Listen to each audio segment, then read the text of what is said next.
ओम शांति 9/5/2022 की मुरली है। सुनते हैं बाबा से मधुर महावाक्य। मीठे बच्चे, जिस बाप को तुमने आधा कल्प याद किया, अब उसका फरमान मिलता है तो उसे पालन करो, इससे तुम्हारी चढ़ती कला हो जाएगी। प्रश्न: तुम बच्चों को अपनी नेचर केवल आप ही करनी है, कैसे? उत्तर: एक बाप की याद में रहने और यज्ञ की प्यार से सेवा करने से नेचर केवल हो जाती है, क्योंकि याद से आत्मा निरोगी बनती है और सेवा से अपार खुशी रहती है। तो जो याद और सेवा में बिजी रहते हैं, उनकी नेचर केवल होती रहती है। गीत चला। तूने रात गंवाई सोए के, ओम शांति। बच्चे ने गीत सुना। मालाएं फेरते फेरते युग बीते, कितने युग, 2 युग, सतयुग त्रेता में तो कोई भी माला नहीं फेरते हैं।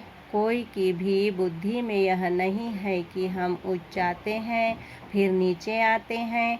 हमारी अब चढ़ती कला होती है, हमारी अर्थात भारत की।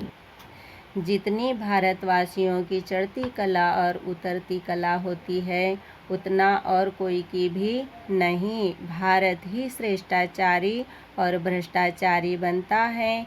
भारत ही निर्विकारी, भारत ही विकारी और खंडों व धर्मों से इतना तल्लुक नहीं है।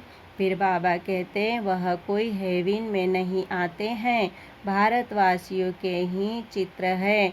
बरोबर राज्य करते थे तो बाप समझाते हैं, तुम्हारी अब चढ़ती कला है, जिसका हाथ पकड़ा है वह तुमको साथ ले जाएंगे। हम भारतवासियों की ही चढ़ती कला है। मुक्ति में जाकर फिर जीवन मुक्ति में आएंगे। आधा कल्प देवी देवता धर्म का राज्य चलता है। 21 पीढ़ी चढ़ते हैं, फिर उतरती कला हो जाती है। कहते हैं, चढ़ती कला तेरे भाने सर्व का भला। अब सर्व का भला होता है ना, परंतु चढ़ती कला और उतरती कला में तुम आते हो। इस समय भारत जितना कर्ज लेता है, उतना और कोई नहीं लेते। बच्चे जानते हैं, हमारा भारत सोने की चिड़िया था, बहुत साहूकार थे। अभी भारत की उतरती कला पूरी होती है। विद्वान आदि तो समझते हैं, कलयुग की आयु अर्जुन 40,000 वर्ष चलनी है। बिल्कुल ही घोर अंधियारे में है। समझाना भी बड़ी युक्ति से है, नहीं तो भगत लोग चमक जाते हैं। पहले पहले तो परिचय दो, बाप का देना है। भगवानुवाच है कि गीता सबका माई बाप है। वर्षा गीता से मिलता है, बाकी सब है उनके बच्चे। बच्चों से वर्षा मिल न सके, तुम बच्चों को गीता से वर्षा मिल रहा है ना। गीता माता का फिर पिता भी है। बाइबिल आदि कोई को भी माता नहीं कहेंगे। तो पहले पहले पूछना ही यह है कि परम पिता परमात्मा से तुम्हारा क्या ताल्लुक है। सभी का बाप एक है ना, सभी आत्माएं भाई भाई है। एक बाप के बच्चे, बाप मनुष्य सृष्टि रचते हैं प्रजापिता ब्रह्मा द्वारा, तो फिर तुम आपस में भाई बहन हो जाते हो, तो जरूर पवित्र रहते होंगे। पतित पावन बाप ही आकर तुमको पावन बनाते हैं। युक्ति से बच्चे जानते हैं, पवित्र बनेंगे तो पवित्र दुनिया के मालिक बनेंगे। बहुत भारी आमदनी है। कौन ऐसा होगा जो 21 जन्म की बादशाही लेने के लिए पवित्र नहीं बनेगा। और फिर श्रीमत भी मिलती है। जिस बाप को आधा कल्प याद किया है, उनका फरमान तुम नहीं मानेंगे, उनके फरमान पर नहीं चलेंगे तो तुम पाप आत्मा बन जाएंगे। यह दुनिया ही पाप आत्माओं की है। राम राज्य पुण्य आत्माओं की दुनिया थी, अब रावण राज्य पाप आत्माओं की दुनिया है। अभी तुम बच्चों की चढ़ती कला है। तुम विश्व के मालिक बनते हो। कैसे गुप्त बैठे हो। सिर्फ बाप को याद करना है। माला आदि फेरने की कोई बात नहीं। बाप को याद करते तुम काम करो। बाबा आपके यज्ञ की सेवा स्थूल सूक्ष्म दिनों हम कैसे इकट्ठे करते हैं। सूक्ष्म दोनों हम कैसे इकट्ठे करते हैं। बाबा ने फरमान किया है ऐसे याद करो। नेचर केवल कराते हैं ना। तुम्हारी यात्रा केवल होने से शरीर भी केवल हो जाएगा। सिर्फ बाप की ही याद से तुम पति से पावन बनते हो। पावन भी बनो और यज्ञ की सेवा भी करते रहो। सर्विस करने में बड़ी खुशी होगी। हमने इतना समय बाप की याद में रह अपने को निरोगी बनाया अथवा भारत को शांति का दान दिया। भारत को तुम शांति और सुख का दान देते हो। श्रीमत पर दुनिया में आश्रम तो ढेर है, परंतु वहाँ कुछ भी है नहीं। उनको यह पता नहीं कि 21 पीढ़ी स्वर्ग का राज्य कैसे मिलता है। तुम अभी राजयोग की पढ़ाई करते हो।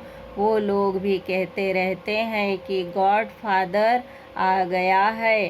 कहाँ है। जरूर सो तो जरूर होगा ना। विनाश के लिए बॉम्ब्स भी निकल चुके हैं। जरूर बाप ही हेवन की स्थापना हेल का विनाश कराते होंगे। यह तो नर्क है ना। कितनी लड़ाई मारा मारी आदि है। बहुत डर है। बच्चों को कैसे भगा कर ले जाते हैं। कितने उपद्रव होते हैं। अभी तुम जानते हो कि यह दुनिया बदल रही है। कलयुग बदल फिर सतयुग हो रहा है। हम सतयुग की स्थापना में बाबा के मददगार हैं। ब्राह्मण ही मददगार होते हैं। प्रजापिता ब्रह्मा से ब्राह्मण पैदा होते हैं। वह है कुख वंशावली। तुम हो मुख वंशावली। वह ब्रह्मा की संतान तो हो न सके। तुमको एडॉप्ट किया जाता है। तुम ब्राह्मण हो, ब्रह्मा की औलाद। प्रजापिता ब्रह्मा तो संगम पर ही हो सकता है। ब्राह्मण सो फिर देवी देवता बनते हैं। तुम उन ब्राह्मणों को भी समझा सकते हो कि तुम कुक वंशावली हो। फिर बाबा कहते हो ब्राह्मण देवी देवता नमः। ब्राह्मणों को भी नमस्ते, देवताओं को भी नमस्ते करते हैं, परंतु ब्राह्मणों को नमस्ते तब करेंगे जबकि अभी हो समझते हैं यह ब्राह्मण लोग हैं। तन मन धन से बाबा की श्रीमत पर चलते हैं। वह ब्राह्मण जिस्मानी यात्रा पर ले जाते हैं। यह तुम्हारी है रूहानी यात्रा। तुम्हारी यात्रा कितनी मीठी है। वह जिस्मानी यात्राएं तो ढेर है। गुरु लोग भी ढेर हैं। सबको गुरु कह देते। अभी तुम बच्चे जानते हो हम मीठे शिव बाबा की मत पर चल उनसे वर्षा ले रहे हैं। ब्रह्मा द्वारा वर्षा शिव बाबा से लेते हैं। तुम यहाँ आते हो तो फट से पूछता हूँ किसके पास आए हो। बुद्धि में है यह शिव बाबा का लोन लिया हुआ रथ है। हम उनके पास जाते हैं। सगाई ब्राह्मण लोग कराते हैं, परंतु कनेक्शन सजनी साजन का आपस में होता है, न कि सगाई कराने वाले ब्राह्मण से। स्त्री पति को याद करती है या हथियाला बांधने वाले को याद करती है।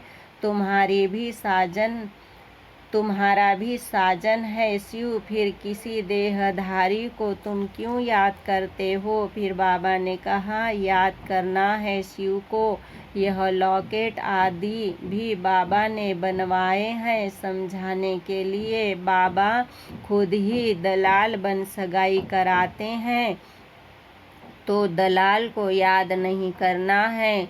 सजनियों का योग साजन के साथ है। मम्मा बाबा आकर तुम बच्चों द्वारा मुरली सुनाते हैं। बाबा कहते हैं बहुत ऐसे बच्चे हैं जिनकी भ्रुकुटी के बीच हम बैठ मुरली चलाता हूँ। कल्याण करने अर्थ कोई को साक्षात्कार कराने, मुरली सुनाने, कोई का कल्याण करने आता हूँ। ब्राह्मणियों में इतनी ताकत नहीं, जानता हूँ इनको यह ब्राह्मणी उठा नहीं सकेगी, तो मैं ऐसा तीर लगाता हूँ जो वह ब्राह्मणी से फिर तीखा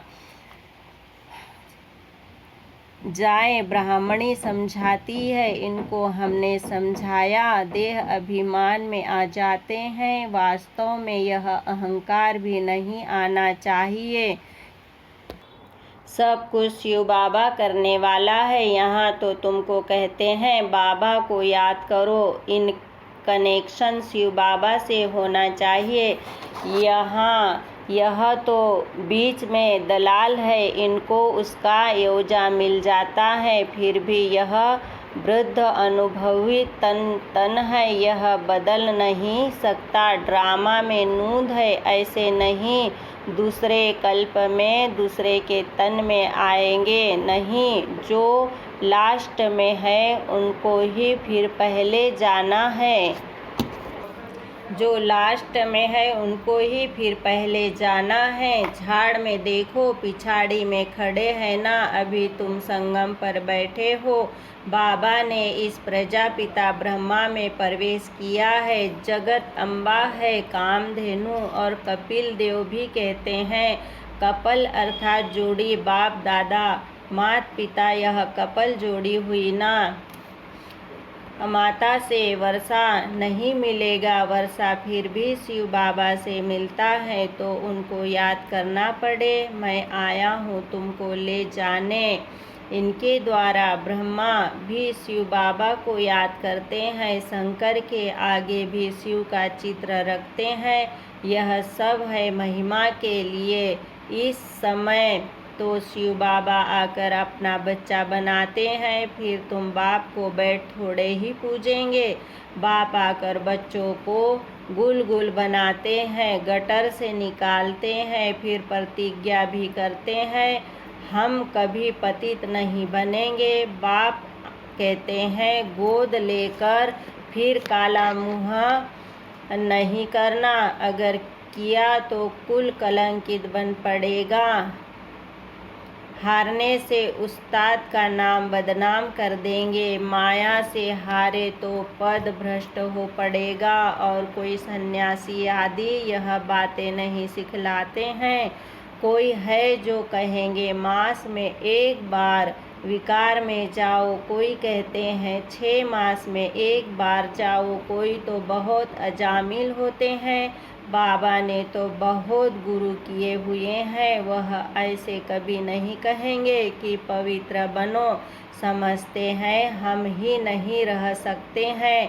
सेंसिबल जो होगा वह झट कहेगा तुम ही नहीं रह सकते हो, हमको कैसे कहते हो। फिर भी कहते हैं जनक मिसल से कर्ण में जीवन मुक्ति का रास्ता बताओ। फिर गुरु लोग कहते हैं ब्रह्मा को याद करो तो तुम निर्वाण धाम में जाएंगे। जाते तो कोई नहीं है, ताकत ही नहीं, सर्व आत्माओं के रहने का स्थान है, मूल वतन, जहाँ हम आत्माएं स्टार मिसल रहती है। यह पूजा के लिए बड़ा लिंग बनाते हैं। बिंदी की पूजा कैसे होगी, कहते भी है भ्रुकुटी के बीच चमकता है अजब सितारा, तो आत्मा का बाप भी ऐसे होगा ना। बाप को देह नहीं है, उस स्टार की पूजा कैसे हो सकती।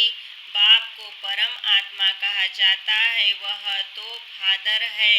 जैसे आत्मा है वैसे परमात्मा है, वह कोई बड़ा नहीं है, उनमें यह नॉलेज है।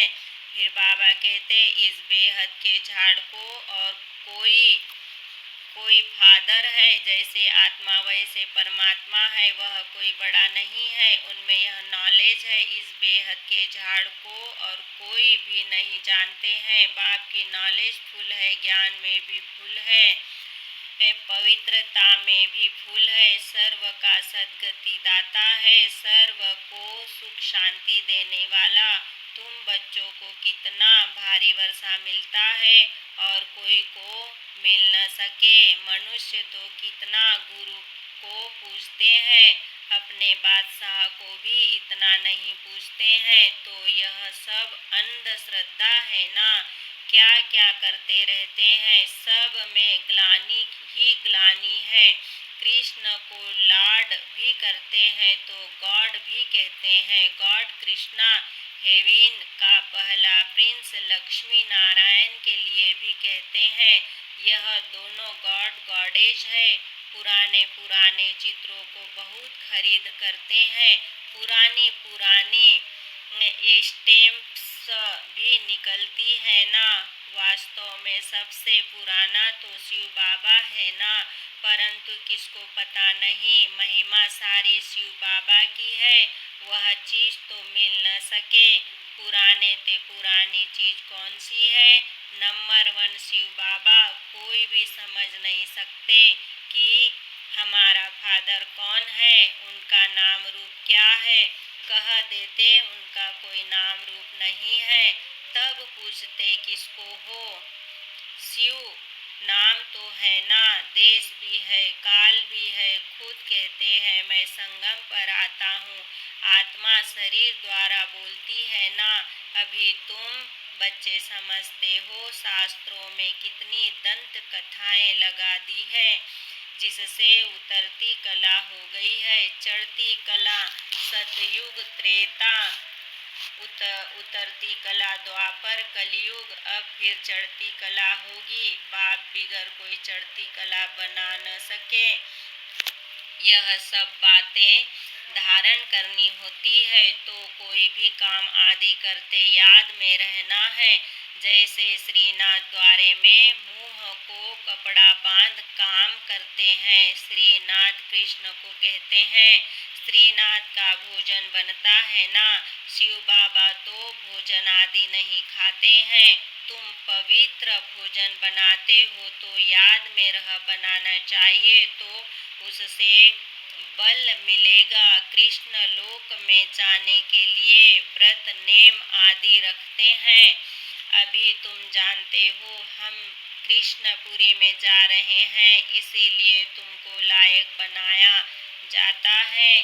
तुम बाप को याद करते तो फिर बाबा गारंटी करते हैं तुम कृष्णपुरी में जरूर जाएंगे। तुम जानते हो हम अपने लिए कृष्णपुरी स्थापन कर रहे हैं, फिर हम ही राज्य करेंगे। जो श्रीमत पर चलेंगे वह कृष्णपुरी में आएंगे। लक्ष्मी नारायण से भी अधिक कृष्ण का नाम वाला है। कृष्ण छोटा बच्चा है तो महात्मा के समान है। बाल अवस्था सतो प्रधान है, इसीलिए कृष्ण का नाम जास्ती है।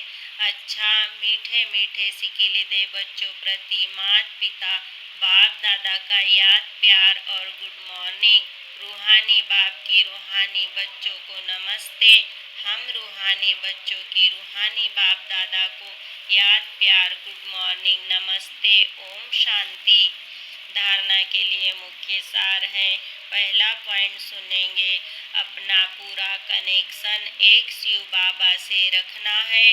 कभी किसी भी देहधारी को याद नहीं करना, कभी अपने उस्ताद बाप का नाम बदनाम नहीं करना है। दूसरा पॉइंट सुनेंगे, अपने द्वारा यदि किसी का कल्याण होता है तो मैंने इसका कल्याण किया, इस अहंकार में नहीं आना है। यह भी देह अभिमान है। कराने वाले बाप को याद करना है। बहुत सुंदर वरदान सुनेंगे। अमृत वेले 3 बिंदियों का तिलक लगाने वाले क्यों क्या कि हलचल में से मुक्त अचल अडोल भव। बाप दादा सदा कहते हैं कि रोज अमृत वेले 3 बिंदियों का तिलक लगाओ।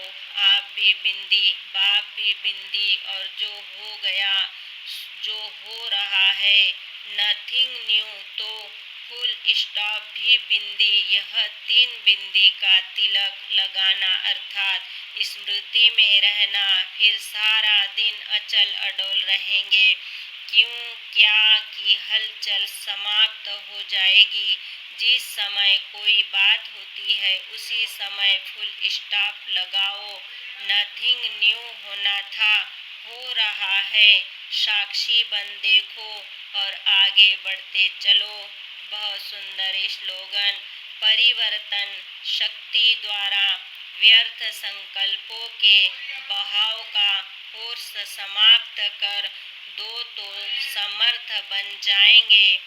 ओम शांति। शुक्रिया बाबा, शुक्रिया। ओम शांति, ओम शांति, ओम शांति।